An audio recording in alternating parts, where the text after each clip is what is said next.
સહાજ news.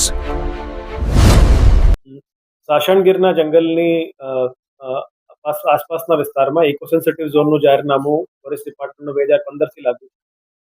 જંગલની હદથી 0 થી 1 કિલોમીટરના 1 કિલોમીટરની ત્રિજ્યામાં કોઈ પણ પ્રકારના કોમર્શિયલ પ્રવૃત્તિ થઈ શકે નહીં. જે એકમો 2015 પહેલા ચાલતા હતા એ ચાલી શકે, પણ એના પછીના કોઈ પણ કોમર્શિયલ પ્રવૃત્તિ ત્યાં થઈ શકે નહીં.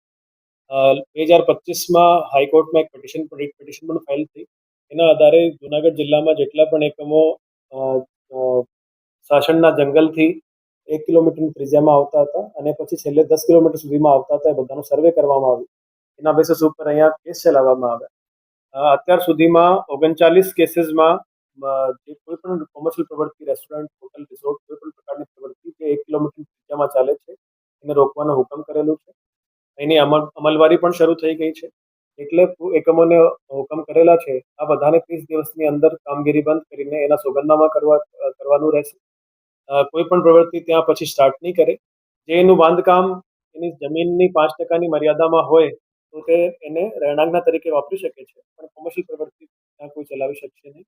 1 કિલોમીટરની આગળ હોય અને 2 કિલોમીટર પહેલા હોય તો જમીનના 5%ની મર્યાદામાં બાંધકામ પણ થઈ શકે છે. કોમર્શિયલ પ્રવૃત્તિઓ પણ ફોરેસ્ટની અનુસરીને ચાલુ થઈ શકે છે.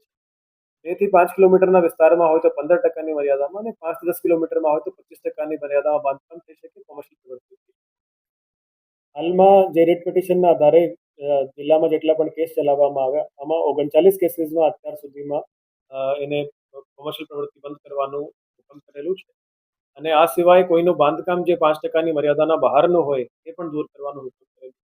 આ બધાની અમલવારી હવે શરૂ છે અને એને હાઈકોર્ટ